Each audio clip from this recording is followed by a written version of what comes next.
Dear student, आज हम इस वीडियो में कक्षा 11 के वार्षिक परीक्षा 2023 के इंग्लिश के पेपर को देखेंगे कि किस तरह से वार्षिक परीक्षा में जो इंग्लिश का पेपर होता है किस तरह से उसमें क्वेश्चन को पूछता है।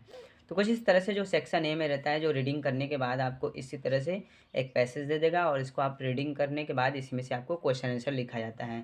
इस तरह से आपको इस पैसेज को रीड करना और इसी में से क्वेश्चन आंसर को लिखना पड़ेगा। तो क्वेश्चन नंबर सेकंड में देखेंगे तो कुछ इस तरह से सेक्शन बी में आएंगे। तो सेक्शन बी में देखेंगे तो यहाँ पे जो सेक्शन बी में जैसे मान लीजिए कोई एक तरह से संजय रिपोर्टर करके इस तरह से दे देगा, आपको एक तरह से राइटिंग आप लिखना पड़ेगा। जैसे किस तरह से आपको आर्टिकल जैसे होता है, आपको एक तरह से जैसे आप किसी चीज़ का रिपोर्ट कर रहे हैं, कुछ इस तरह से क्वेश्चन जो होता है 5 नंबर में पूछता है। तीसरे क्वेश्चन में आपको एक आर्टिकल लिखना है किसी चीज़ के बारे में, जैसे इंडियन पुलिस के बारे में एक आर्टिकल लिखना है एक तरह से, ठीक है, उनके बारे में कुछ तरह से बताना पड़ता है। इसके बाद क्वेश्चन नंबर चौथा यहाँ पे दे दिया, जैसे एक लेटर यहाँ पे एडिटर के बारे में लिखना है कि जैसे कुछ इस प्रकार से जैसे दे दिया है, against frequent break down electric supply of your locality. तो कुछ इस तरह से जैसे मान लीजिए कि आपका घर पे बिजली बिल लगा है, उसमें कुछ मान लीजिए कि जो बिजली बिल ज़्यादा आ रहा है या फिर कम आ रहा है, या फिर इस तरह से किसी भी प्रकार की कंप्लेनिंग रहेंगे, अगेंस्ट रहेंगे, तो आप किस तरह से इसको राइट करेंगे, या फिर ऑफिस में कंप्लेंट किसी इस तरह से जैसा जो कंडीशन होगा, लोकेलिटी होगा, कुछ इस तरह से आपको इसको लिखना है। सेक्शन सी में चलेंगे तो सेक्शन सी में जो ग्रामर से रिलेटेड क्वेश्चन होते हैं, जैसे सबसे पहला क्वेश्चन यहाँ पे दे दिया है, जैसे चेंज में आपको इनडायरेक्ट में चेंज करना है, और इस तरह से जैसे क्वेश्चन नंबर जिससे दे दिया द वर्ड इस तरह से सिंपल सेंटेंस में इस तरह से चेंज करना होता है। सेक्शन बी जो ग्रामर होता है वहाँ से आपको 20 नंबर का क्वेश्चन पूछता है 5वां क्वेश्चन में जैसे। और इसके बाद जैसे कुछ क्वेश्चन यहाँ पे दे दिया है जिससे पैसे इसमें चेंज करना है, तो कुछ इस तरह से आपको एंटोनिम्स, सिनोनिम्स और इस तरह से दे देता है।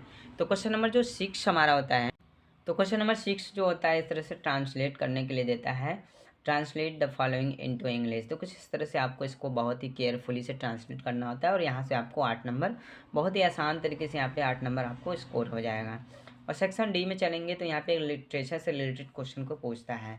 जैसे लिटरेचर का मतलब होता है आपके जो बुक होते हैं, बुक के लिटरेचर से जो आपने बुक पढ़ा है उसमें। सबसे पहले 7वां देखेंगे क्वेश्चन, तो इसमें आपको कोई 2 आंसर लिखना है 30 वर्ड में, कुछ इस प्रकार से आप यहाँ पे 4 नंबर स्कोर कर सकते हैं। उसके बाद यहाँ पे देखेंगे तो 8वां वाला में यहाँ से भी आपको लिटरेचर से ही क्वेश्चन पूछता है, और यहाँ पे आपको यहाँ पे 150 वर्ड से ज़्यादा ना तो 150 वर्ड से कम, कुछ मतलब 150 वर्ड लमसम में आपको लिखना पड़ता है, और यहाँ पे आपसे आप 7 नंबर स्कोर्स कर सकेंगे। क्वेश्चन नंबर 9 में यहाँ पर देखेंगे तो आपको पोइट्री से रिलेटेड क्वेश्चन को पूछता है यहाँ पे, ठीक है। और इसके बाद इसी जैसे एक पैसेज पोइट्री का दे देगा और इसी पैसेज में से ही आपको आंसर को यहाँ पे लिखना पड़ता है। क्वेश्चन नंबर जो 10 होता है, जो लास्ट का जो क्वेश्चन होता है यहाँ पे बहुत इंपॉर्टेंट क्वेश्चन होता है, जो भी कक्षा 12 के एग्ज़ाम में बहुत ही पूछता है।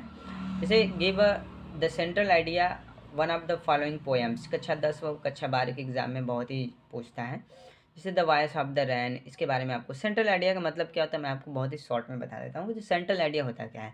सेंट्रल आइडिया का मतलब होता है कि किसी आप मान लीजिए किसी कहानी को पढ़े हैं और उस कहानी के बारे में अपने शब्दों में उसको 4 से 6-10 लाइन में बयां कर देते हैं। तो आपने जिस लाइन को बयां किया अपने शब्दों में, अपनी भाषा में उसे बहुत ही अच्छे तरह से क्लियर किया, अपनी भाषा में बहुत ही अच्छी तरह से बताया, तो वो सेंट्रल आइडिया होता है।